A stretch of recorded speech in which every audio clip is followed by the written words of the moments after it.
अस्सलाम वालेकुम जी। मैं आपसे एक इंसिडेंट शेयर करना चाहता हूँ जो कि अभी मेरे साथ 1-2 दिन पहले हुआ है। और वो अब हमारे पास चीज़ें होती हैं, हमारे पास व्हीकल्स होते हैं, हमारे पास डिफरेंट बाइक्स होते हैं। तो हमारे लिए बहुत अलार्मिंग चीज़ है एक कि ऐसा हो रहा है।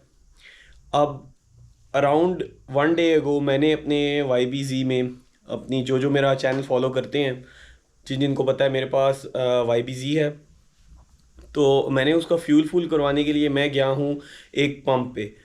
और वो मैं आपको वीडियो में एंड में बताता हूँ कि कौन सा पंप था। मैं पिक्चर्स भी अटैच कर दूंगा ताकि उस चीज़ में आपको आगाही हो कि इस जगहों पे ये चीज़ें मतलब हो रही हैं। मैंने वहाँ पर जाके अपनी बाइक की जो फ्यूल टैंक है वो फुल करवाया और मैं निकल गया अपने काम के लिए।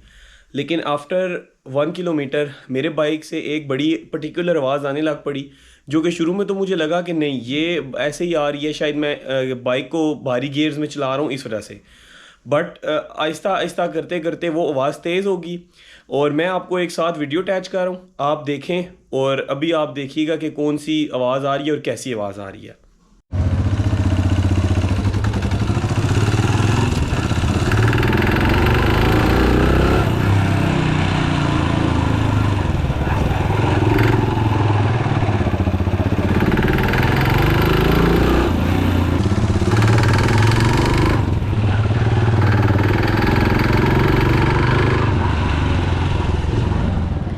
तो आपने वीडियो देख ली होगी। अब उस आपने अगर जो बाइक चलाते हैं वाई बी आर, उनको इस बात का पता होगा कि ऐसी आवाज़ बाइक से नहीं आती। तो मेरे लिए भी ये फर्स्ट था। और मैंने जब मतलब ये साउंड सुनी, आई वॉज वेरी मतलब एक किस्म का आप यूँ कह लें कि मैं शौक में आ गया कि ये आवाज़ कैसे आ रही है, कभी मेरी बाइक से नहीं आई। तो मैंने ये किया कि मैंने कहा मैं जाता हूँ इनके अपने ऑथराइज उनके पास, सेल्स वालों के पास, और जो मेंटेनेंस करते हैं इनके, इकरा ऑटोज़ हो गया, इमाद ऑटोज़ हो गया, मैं इन पे गया। इकरा ऑटोज़ पे गया, उन्होंने कहा कि आप एक दिन चलाएं क्योंकि हमें ऐसा सही जज नहीं हो रहा, it's may be an engine fault. उसके बाद मैं एक अपने लोकल मैकेनिक के पास गया और उन्होंने मुझे ये बोला कि इसके कार्बोरेटर का इशू है। और आहिस्ता आहिस्ता जिन जिन लोगों से मैंने पूछा तो मोस्टली कुछ यही कह रहे थे कि इंजन फॉल्ट है, टाइमिंग चेन की गरारी ख़राब हो गई है, या फिर आपका कार्बोरेटर ख़राब हो गया। तो हम लोगों ने अपने आप को वर्स्ट के लिए प्रिपेयर कर लिया था कि हो सकता है कि अब कुछ बहुत बड़ा मतलब जो है कोई ख़राबी आ चुकी है इंजन में, तो अब हमें वो चीज़ बेर करनी पड़ेगी। तो हम लोग इस चीज़ में परेशान थे काफ़ी कि मतलब कुछ टाइम बाद हमारे यहाँ पे सामने जानने वाले हैं कुछ, और उनसे मेरे मतलब काफ़ी अच्छे ताल्लुकात हैं। तो मैं उनके पास बाइक लेके गया, उनके पास काफ़ी एक्सपीरियंस होता है चीज़ों का, हम लोग उनसे अक्सर ऐसे पूछते रहते हैं। तो जब हम उनके पास गए तो उन्होंने बाइक देखते ही उन्होंने हल्की सी रेस दी, वो आवाज़ आई जो आपने वीडियो में सुनी है। और उन्होंने मुझे पहले ही वो कहते हैं कि ये कोई उसका इशू नहीं है, किसी कार्बोरेटर का इशू नहीं है, कोई इंजन का इशू नहीं है, बल्कि ये पेट्रोल का इशू है। अब मुझे इस चीज़ पे ये हुआ कि सारी दुनिया कह रही है कि इंजन का इशू है, सारी दुनिया कह रही है कार्बोरेटर का इशू है, तो ये कह रहे हैं पेट्रोल का इशू है। बट वो मेरा शक इस वजह से पक्का हुआ क्योंकि मैंने रिसेंटली ही फुल करवाई थी अपनी टैंक। तो मुझे हुआ कि यार मे बी ऐसा हो सकता है। उन्होंने ये एक्सप्लेन किया कि फ्यूल के जो ऑक्टेन है वो बहुत लो हैं, जो कि बाइक प्रॉपरली उसको मतलब पावर यूटिलाइज नहीं कर पा रहा, और Y B R is a powerful machine, उसको अच्छा फ्यूल चाहिए होता है। तो वो नहीं उस पर मतलब उसको रिक्वायरमेंट उसकी रिकमेंडेड फ्यूल के मुताबिक नहीं मिल रहा, जिसकी वजह से इंजन नॉकिंग हो रही है। हमने फिर यूट्यूब पे पढ़ा, हमने एक गूगल पे पढ़ा कि इंजन नॉकिंग क्या होती है। और उसके यही मतलब जो सिम्टम्स हैं वो यही हैं कि गंदा फ्यूल, उसके बाद फ्यूल के ऑक्टेन पूरे ना होना। तो इसके बाद जब हमें शक हुआ तो उसके बाद हमने एक ये एक्सपेरिमेंट किया कि मेरे पास एक और बाइक है होंडा 70।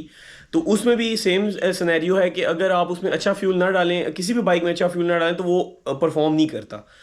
मैंने अपने बाइक से फुल अपने जो फ्यूल है वो CD 70 में ट्रांसफ़र किया उसकी फ्यूल टैंक में, और मैंने उसको चलने दिया। आफ्टर 3 किलोमीटर्स मेरे CD 70 से भी एग्जैक्ट वही आवाज़ आना शुरू होगी, और आहिस्ता आहिस्ता करते करते वो तेज़ होती गई।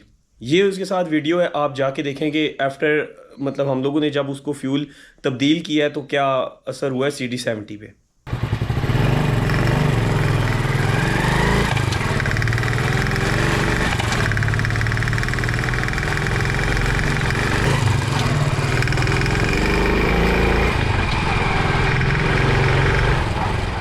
सो गाइस, आप लोगों ने अभी देखा है कि मेरे CD70 से भी वही आवाज़ आ रही है जो कि मेरे YBR से आ रही थी जिस टाइम मेरे बाइक में वो वाला फ्यूल था।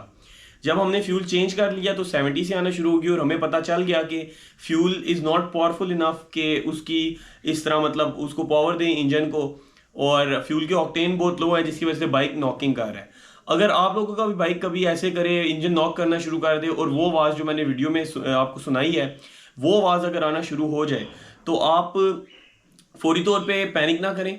हम लोगों ने पैनिक किया और उसको कोई फ़ायदा नहीं हुआ। आप सिर्फ इसको आराम से सबसे पहले आप फ्यूल चेंज करें।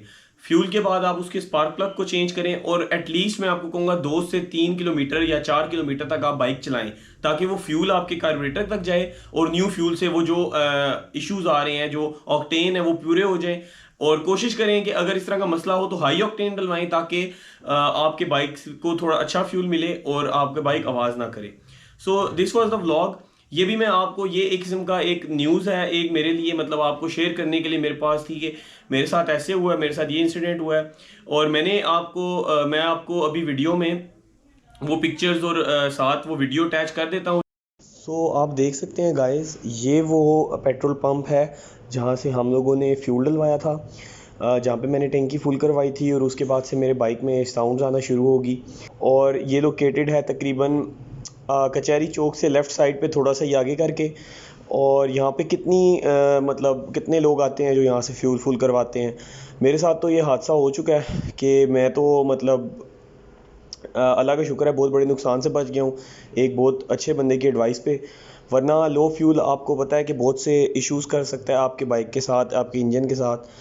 तो काइंडली आप इन चीज़ों से अवेयर रहें। So thank you so much for watching. I hope आपको अच्छा लगा होगा।